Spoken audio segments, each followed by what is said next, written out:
So the first thing is the purple tutorial. Yes, that's cursed, I know. We are now working on, well, actually the biggest complete feature for now is probably the elevators rework, which will now support any kind of elevators. And more importantly, they're moving physically. When I get into that elevator, you can see I'm physically arriving at a checkpoint, which means if anyone is screaming and dying in the elevator, you're gonna hear them slowly fading away, which is pretty much the biggest change front end, but also the ride is very improved. Like, tell me exactly where the teleportation occurs.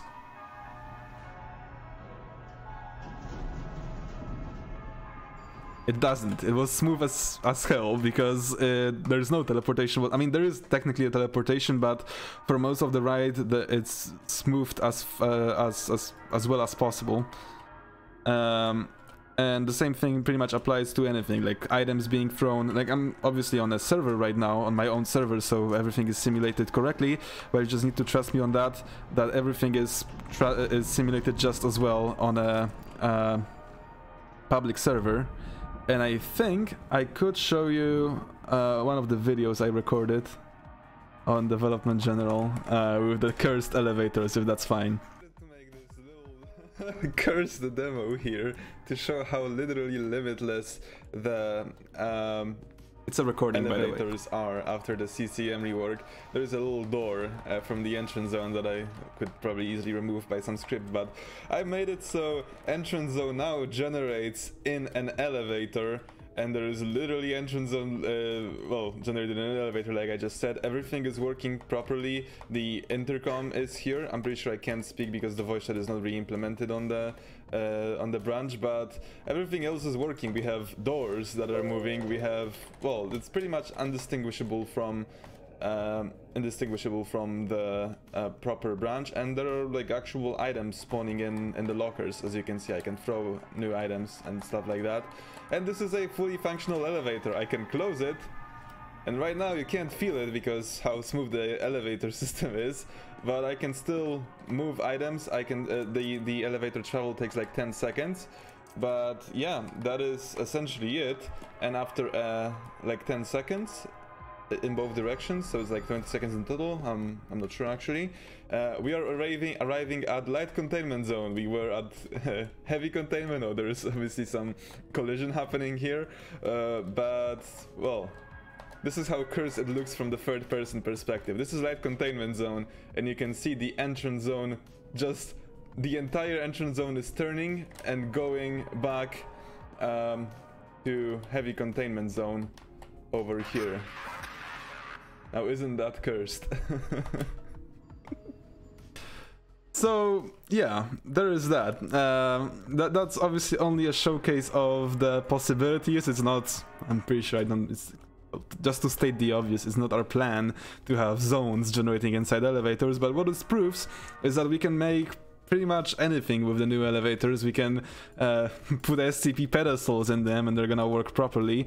We can, like, the script literally creates a separate simulated, there's a system of relative positioning which is now used for items and players.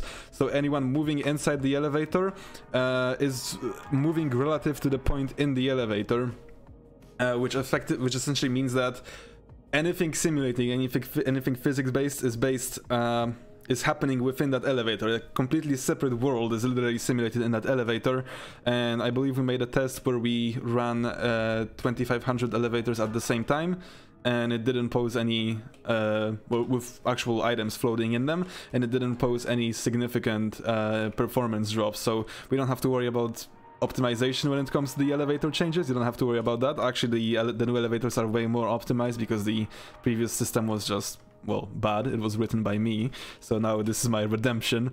Yeah, I need to make a better one. So now we can pretty much make different, like when we make, well, I guess I can spoil a little bit that if we make like a surface zone rework or something like that, we could put like some freight elevators or different kinds of elevators. We're no longer limited to a standard cubicle, what is it, like 2x2 meters elevators.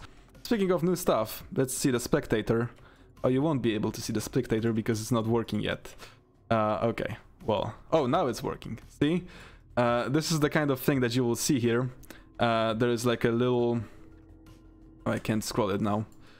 but there's going to be like a little, I think when I keep spawning myself as spectator and tutorial, it's gonna get more of that. No, it's not. Anyway, there's going to be like a list of players that look like that. This part over here, this red border, indicates the current health. You can also see the health here. It's obviously a bit smaller on your screen, but if I made it full screen in full HD, you would be easily able to tell what it says on the text. Anyway, so it shows the health, the Hume shield, the name, the nickname of the player. I think I can just show a few screenshots that I posted before. This is how it works, essentially. This is how it's gonna look.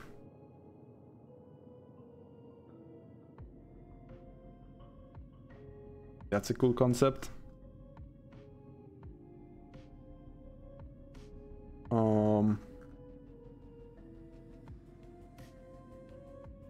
Alright, so here is a little... Okay, I've got another video that I can show. Come on, stop switching. Oh, and when we have a lot of people, then they kinda get like collapsed into a list. So we have the main people that you're currently spectating. Right now it's spectating this player. I can press left and right click, or I can click directly on one of the players on the list, and you're just going to switch to it. Also, I think that it's fair to say, I'm not sure if it's still going to be possible, but the plan is to make the actual first-person animations to play when you're spectating someone, so you don't see your camera being glued to their model and you can see their third-person animations being played from the camera perspective, but we will try to make it so the actual proper first-person animations are shown in... Oh, actually, that's a good idea, Sandek. Having that... Yeah, like a CSGO mini-map of the entire map showing small icons of players moving around. Honestly, that should be even feasible to implement, especially with the relative positioning system, which can precisely tell where the player is currently located. But it would be able to show my current location based on the current, well, the closest room I'm to. Okay, another... I forgot about one thing. Disclaimer, this is a proof of concept and it is not going to be added in the base game. It may be, but probably won't. Crouching. It now works in the game, but we don't believe that this is something this game needs or requires, and actually it may negatively impact the way it works. But yeah, now it's possible, and again, it's only a proof of concept, treated on the same level as you treated the entrance zone generating inside an elevator. So yeah, like again, this is just showing off that the new system is working, and do not confuse it as an actual feature. If you also check your DMs, Hubert, I sent you what it looks like in third person, or what I saw in my perspective. This is what it looks like in third person. That's really cursed, yeah. the chaos without the mask, or the and the gas mask. It's so cursed. Yeah, and you can also see that back then there was no post-processing, because literally the entire game is being rewritten. So what you can see right now, it seems like no progress whatsoever, but in reality everything that you see right now is fresh code. The movement speed, the no-clip, everything here is literally fresh code. And you can even see that no-clip speed is shown in cubes per second instead of speed, and it no longer provides so little slowdown speed, because again, that's something that was completely rewritten from scratch. So while it doesn't seem like a lot of progress, in reality that's like 2 months of progress, because all the systems that were already implemented had to be rewritten. The game is now fresh, yep, and hopefully runs better, but obviously don't expect that this is going to triple your FPS or anything like that, because the problem with game right now is not that it's running on old scripts, the problem is that it's running on... I don't want to blame the engine because it's our fault. Unity is a great engine if you know how to use it. The problem is we don't know how to use it. We don't have enough people who are qualified to make the game look good and optimized in Unity, and porting it to Unreal or anything like that wouldn't solve any problems. It's just about, well, finding people who can actually optimize the game in a good way, because rendering is like 80-90% of the time. So even if we, I don't know, make the system, all the scripts 50 times faster, you won't see any significant changes to your FPS. However, the main reason we're doing that refactoring here is not for optimization, but for extendability, so we can make more updates faster, more content, less, you know, restrictions. You could even see the elevator thing. Right now we're limited to having elevators that are simple like cubicles, where you can see like the clear teleportation. Items sometimes are not teleporting. Many things are not working in those elevators. Sometimes you're not even getting teleported at all. And I'm essentially reworking it so it can work more reliably, and more importantly, it can be extended to anything, including the scenarios where you can generate the entire zone inside the elevator. Again, it's more like a proof of concept and not really an actual plan, but it shows the reason, or maybe it shows why refactoring is so important, because it removes limits that we had before and, well, adds possibilities that we never had before. Are there any plans to change the voice chat? Intercom? Oh yeah, like voice chat is also going to rework. I guess I could show you that thing.